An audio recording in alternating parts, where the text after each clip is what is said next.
Hello, Mark. I'm Elisa. My student number is S044155.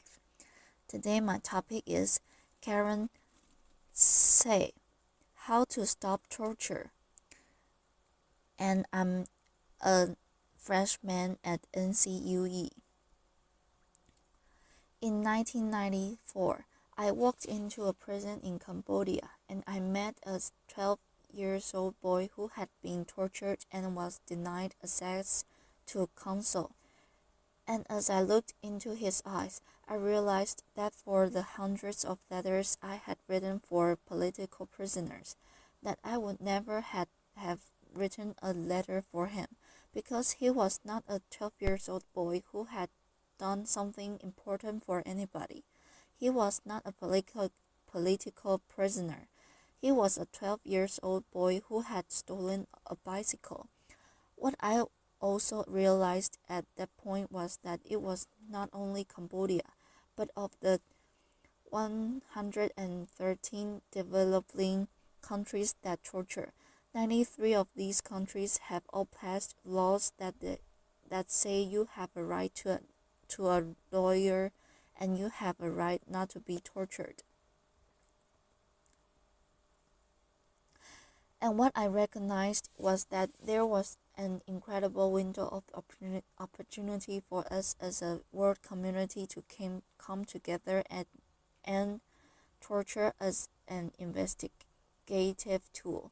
We often think of torture as being political torture or reserved for just the worst, but in fact, 95% of torture today is not for political prisoners. It is for people who are in broken down legal systems, and unfortunately, because torture is the cheapest form of investigation, it's cheaper than having a legal system, cheaper than having a lawyer and early access to counsel. It is what happens most of the time. I believe today that it is possible for us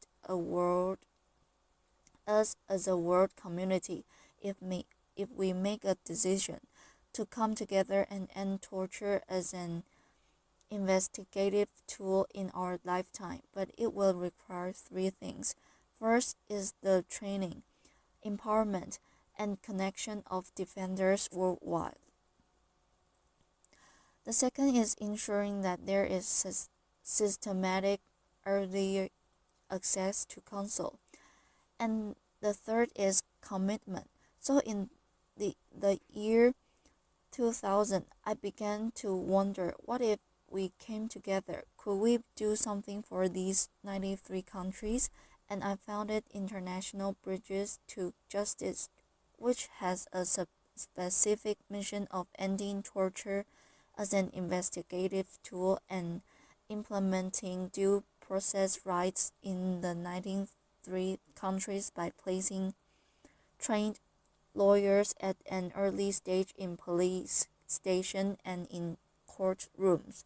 My first experience, though, did come from Cambodia, and at that time, I remember first coming to Cambodia, and there were, in 1994, still less than 10 attorneys in the country because the Khmer Rouge had killed them all. And even 20 years later, there was only 10 lawyers in the country. So consequently, you'd walk into a prison and not only would you meet 12-year-old boys, you'd meet women and you'd say, "Why are you here?" Women would say, "Well, I've been here for 10 years because my husband committed a crime, but they can't find him. So it's just a place where there was no rule of law." The first group of defenders came together, and I still remember, as I was training, I said, "Okay, what do you do for an investigation?" And there was silence in the class. And finally, one woman stood up, inaudible name, and she said, "Ru," which means teacher. She said, I have defended more than 100 people, and I've never had to do any investigation because they all come with confessions.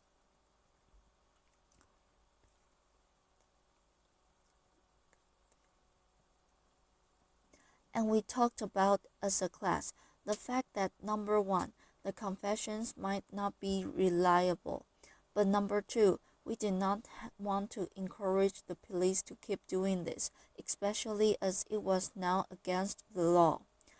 And it took a lot of courage for these defenders to decide that they would begin to stand up and support each other in implementing these laws. And I still remember the first cases where they came, all 25 together. She would stand up, and they were in the back, and they would support her. And the judges kept saying, no, no, no, no. We're going to do this the exact same way we've been doing them. But one day the perfect case came, and it was a woman who was a vegetable seller. She was sitting outside of a house. She said she actually saw the person run out who she thinks stole whatever the jewelry was. But the police came. They got her. There was nothing on her. She was pregnant at that time. She had cigarette burns on her. She'd miscarried.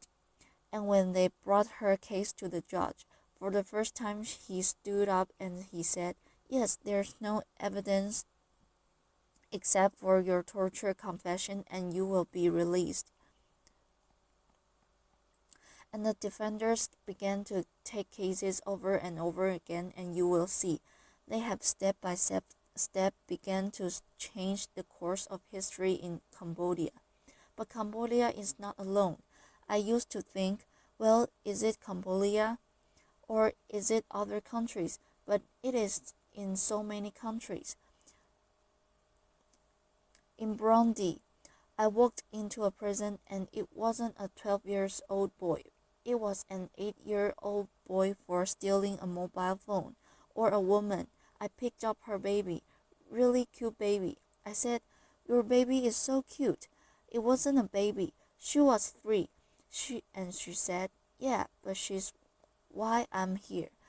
Because she was accused of stealing 2 diapers and an iron for her baby and still had been in prison. And when I walked up to the prison director, I said, you've got to let her out. A judge would let her out. And he said, okay, we can talk about it. But look at my prison. 80% of 2,000 people here are without a lawyer. What can we do? So lawyers began to courageously stand up together to organize a system where they can take cases. But we realized that it's not only the training of the lawyers, but the connection of the lawyers that makes a difference. For example, in Cambodia, it was that inaudible name did not go alone, but she had 24 lawyers with her who stood up together. And in the same way, in China, they always tell me, it's like a fresh wind in the desert when we can come together. Or in Zimbabwe, where I remember innocent, after coming out of a prison where everybody stood up and said, I've been here for 1 year, 8 years, 12 years without a lawyer. He came and we had a training together and he said, I have heard it said. But because he had heard people mumbling and grumbling, I have heard it said that we cannot help to create justice because we do not have the resources. And then he said, but I want you to know that the lack of stored resources is never an excuse for injustice. And with that, he successfully organized 68 lawyers who have been systematically taking the cases. The key that we see, though, is training and then early access. I was recently in Egypt and was inspired to meet with another group of lawyers. And what they told me is that they said, hey, look, we don't have police on the streets now. The police are one of the main reasons why we had the revolution. They were torturing everybody all the time. And I said, but there's been tens of millions of dollars that have recently gone into the development of the legal system here. What's going on? I met with one of the development agencies, and they were training prosecutors and judges, which is the normal bias, as opposed to defenders. And they showed me a manual which actually was an excellent manual. I said, I'm gonna copy this. It had everything in it. Lawyers can come at the police station. It was perfect. Prosecutors were perfectly trained. But I said to them, I just have one question, which is by the time that everybody got to the prosecutor's office, what had happened to them? And after a pause, they said they had been tortured. So the pieces are not only the training of the lawyers, but us finding a way to systematically implement early access to counsel, because they are the safeguard in the system for people who are being tortured. And as I tell you this, I'm also aware of the fact that it sounds like, oh, okay, it sounds like we could do it, but can we really do it? Because it sounds big, and there are many reasons why I believe it's possible. The first reason is the people on the ground who find ways to creating miracles because of their commitment. It's not only Innocent, who I told you about in Zimbabwe, but defenders all over the world who are looking for these pieces.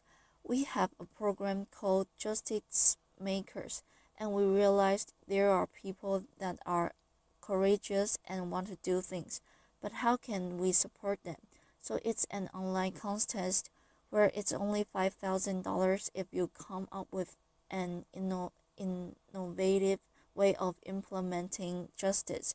And there are 30 justice makers throughout the world, from Sri Lanka to Switzerland to the DRC, who with $5,000 do amazing things through SMS programs, through paralegal programs, through whatever they can do. And it's not only these justice makers, but people who courageously figure out who their networks are and how they can move it forward. So in China, for instance, great laws came out where it says police cannot torture people for they will be punished. And I was sitting side by side with one of our very courageous lawyers and said, how can we get this out? How can we make sure that this is implemented? This is fantastic. And he said to me, well, do you have money? And I said, no. And he said, that's okay. We can still figure it out.